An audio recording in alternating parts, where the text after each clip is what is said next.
If you want your company to be more innovative, watch this video. Now, a lot of things I say today, in fact, a lot of the things I say in my videos in general, it's like, oh, we all know that.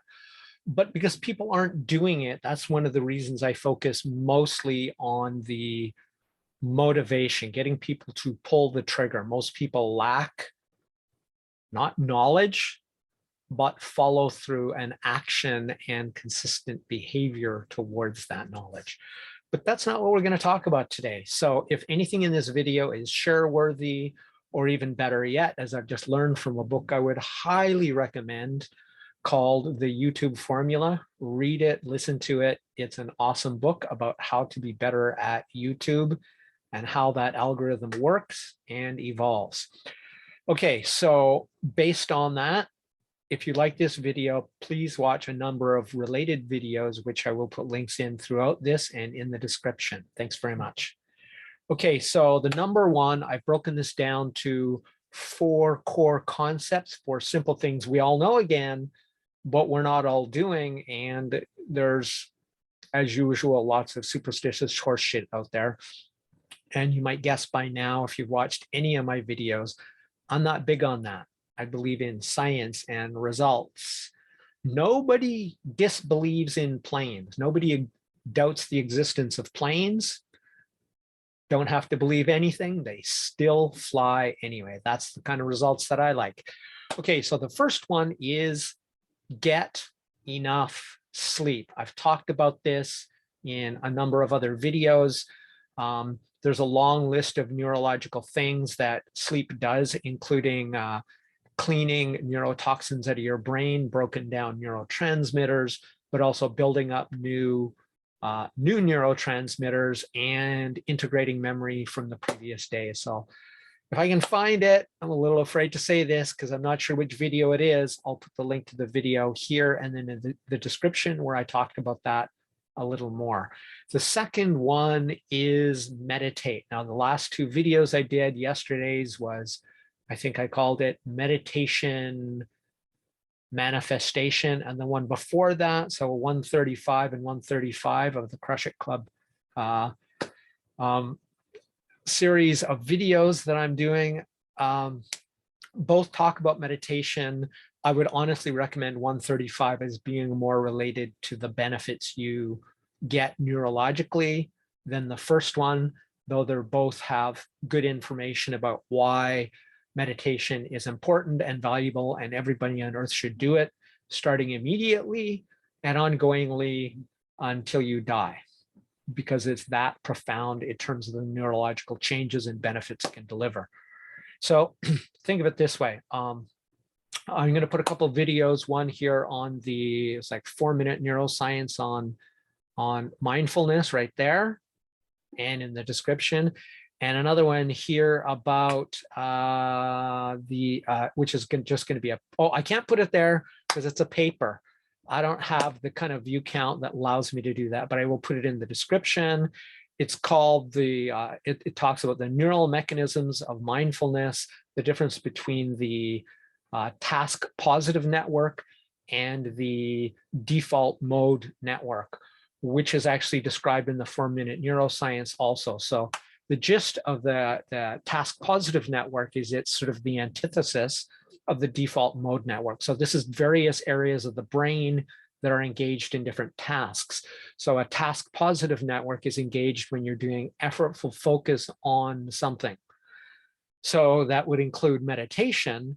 And when the task positive network is up and activated, it tends to inhibit the brain areas of the default mode network, which is mind wandering and worrying and rumination and thinking about yourself and memories, good and bad.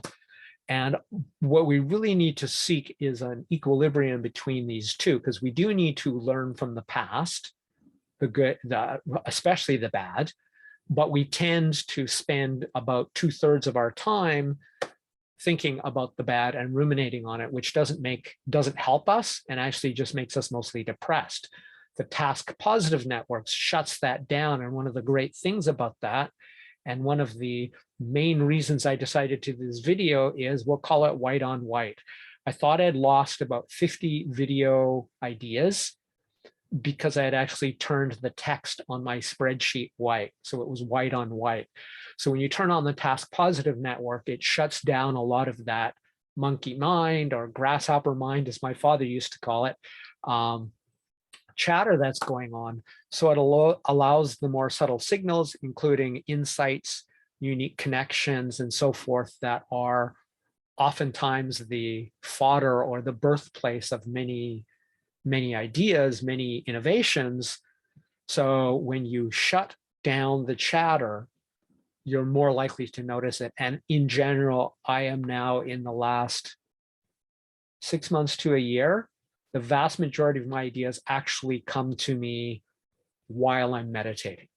That didn't used to happen. So it's more sort of indicative of the fact that I've been doing it consistently for most of the last 2 years, almost every morning.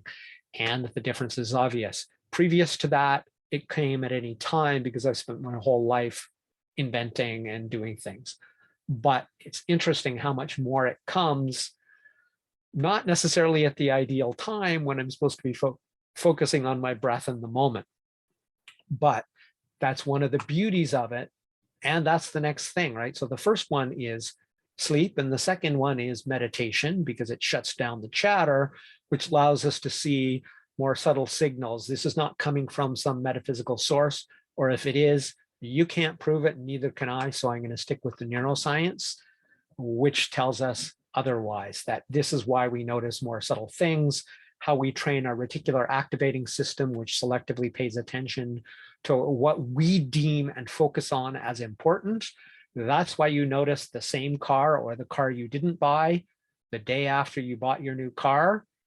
That buyer's remorse, all that stuff, you start noticing things you didn't notice before that were always there, but now your reticular activating system is tuned in. It's the same kind of thing, but in this case with meditation, you're quieting the noise so that you are more able to notice the subtle difference between your ideas that were always there and the noise that was blocking it out, the white on white, as I just called it. Okay, so now the third one is reflection. That is, so what you do is you should get enough sleep, which means you should wake up without an alarm.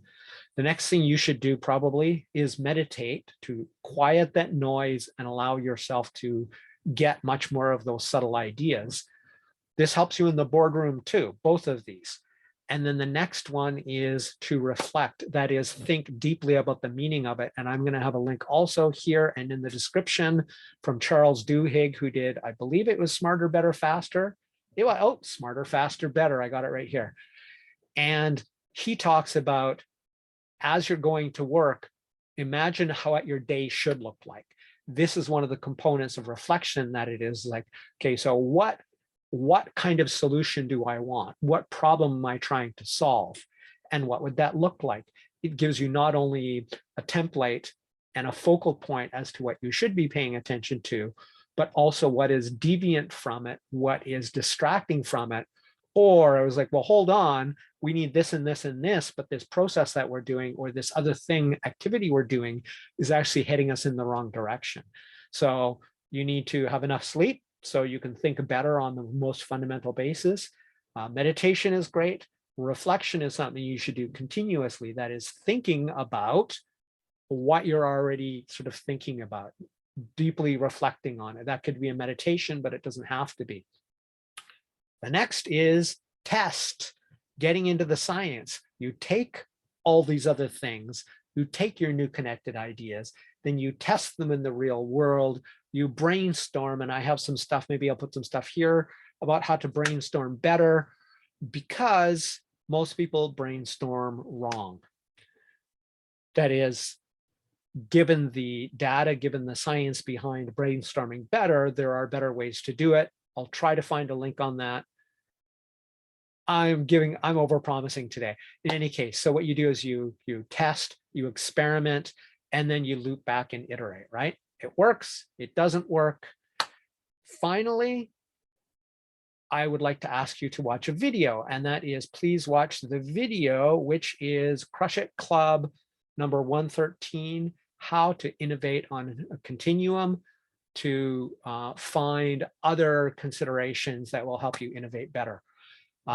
This has been Crush It Club 136, How to Innovate Better. My name is Tim B. Green. Bye for now.